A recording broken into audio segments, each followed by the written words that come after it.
Sveiki visi, su jumis sveikinasi Joris ir Matas. Gerbestas jau antrą kartą pasiūlė apžvelgti jų produktų, taigi šiandienos tema – išmanūs namų dalykai.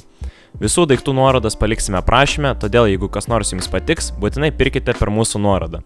Tai pirmiausia, kelis centus gausim.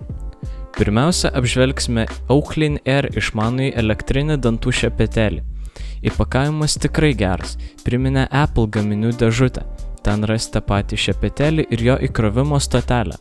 Oaklyn Air yra šiek tiek didesnis nei paprasti šepeteliai. Šepetelio galvutes galima keisti, tačiau jų komplekte nėra pridėta. Jas galima užsisakyti Gerbeste. Ant Oaklyn Air yra vienas mygtukas, įjungiantis arba išjungiantis šepetelį. Šepetelio apačioje yra kontaktai skirti krovimui. Pats krovimas yra labai paprastas, tai reikia pastatyti šepetelį ant stotelės. Baterijos turėtų užtekti vienam mėnesiui.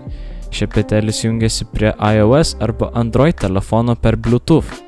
Programėlėje galima keisti dantų valymo režimus, stebėti savo dantų būklę bei sekti, kiek laiko praleidžiama dantų valymui. Oaklyn Air turi IPX7 sertifikatą, todėl galima valytis dantis net prausiantis duše. Norime pranešti, kad atiduodame šį šepetelį vienam laimingajam.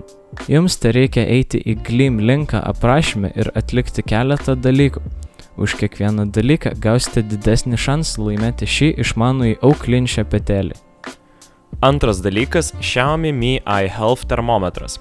Šis termometras skirtas matuoti žmogaus kūno temperatūrą. Įpakavime rasite patį termometrą, instrukciją ir 2 pridėtas 3A baterijas. Veikimas yra labai paprastas ir greitas. Tai reikia nukreipti termometrą į kaktą apytiksliai 3 cm atstumu ir paspausti mygtuką. Termometras suvibruoja ir ant ekranėlio galite matyti temperatūrą. Gerbeste rašoma, jog šis termometras turi CFDA tikslumo sertifikatą ir termometro paklaida turėtų būti +- 0,2 laipsnio. Mes atradome, kad jis tikrai nėra toks tikslus kaip standartiniai stikliniai termometrai, tačiau tai suprantama perkant infraraudonųjų spindulių termometrą. Tokio termometro didžiausias pliusas – greitas matavimas. Todėl jeigu norite gražaus ir labai kokybiško elektroninio termometro, šis Xiaomi gaminys jums tikrai patiks.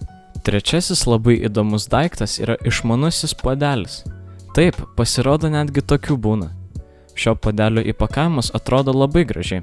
Dėžutėje randame belaidį įkroviklį, patį puodelį, puodelio dangtelį, kurį galima naudoti ir kaip padėkliuką.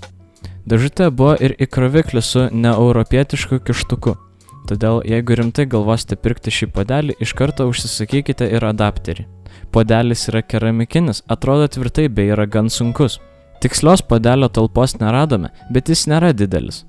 Pereikime prie įdomiausio šio puodelio funkcijos – šilumos palaikymo. Uždėjus puodelį ant bevėlio įkroviklio, jo apačia pradės šilti. Puodelis turėtų palaikyti 55 laipsnių temperatūrą. Taip pat dar viena gera funkcija – padėkliuką galima naudoti greitam 10 W bevėliam telefono krovimui. Savaime suprantama, kad telefonas turi turėti bevėlį įkrovimą. Visai įdomus gaminys, buvo įdomu išbandyti. Paskutinysis išmanus namų dalykas – Eachlink H6 Mini TV boxas.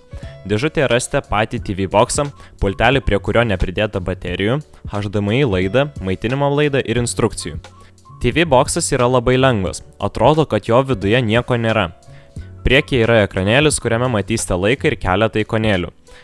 Gale rasite SPDIF jungtį, AV jungtį, pilno dydžio HDMI, LAN jungtį, IR jungtį ir micro USB jungtį. Šone USB 2.0 bei USB 3.0 jungtis ir microSD kortelių skaitytuvas. TV boxas turi 4 branduolių procesorių, 3 GB RAM bei 32 GB vidinės atminties. Taip pat yra Bluetooth ir 2,4 GHz Wi-Fi. Įrašyta Android 7.0 operacinė sistema yra pritaikyta televizoriaus ekranui ir naudojimui su pulteliu. Kai kurie dalykai, pavyzdžiui, nustatymai, yra visiškai nemodifikuoti. Google Play parduotuvėje galima parsisiųsti daugumą programėlių, tačiau mes neradome Netflix. Tai lengvai sutvarkoma atsisiunčiant APK failus ir juos instaliuojant. Video žiūrėjimas veikia puikiai. Mums net pavyko prijungti Xbox pultelį ir pažaisti keletą žaidimų. Viena gan didelė problema, su kuria susidūrėme – prastas Wi-Fi. TV boxas neturi 5 GHz Wi-Fi, tačiau dar didesnė problema – mažas Wi-Fi ieškojimo atstumas. Jeigu routeris stovi kitame kambaryje nei TV boxas, ryšys bus prastas ir naudotis internetu bus tragedija. Neužkraus YouTube video, Wi-Fi pastoviai atsijunginės. Jei atstumas iki routerio nedidelis arba naudosite interneto kabelį, jokių problemų nebus. Šiandien apžvelgėme tikrai įdomius dalykus iš Gearbest. Jeigu norite kažką įsigyti, visų produktų nuorodas paliksime aprašyme. Taip pat nepamirškite sudalyvauti Oaklyn Air išmanaus dantų šepetėlio konkurse Gleam platformoje. Iki pasimatymo kitame video.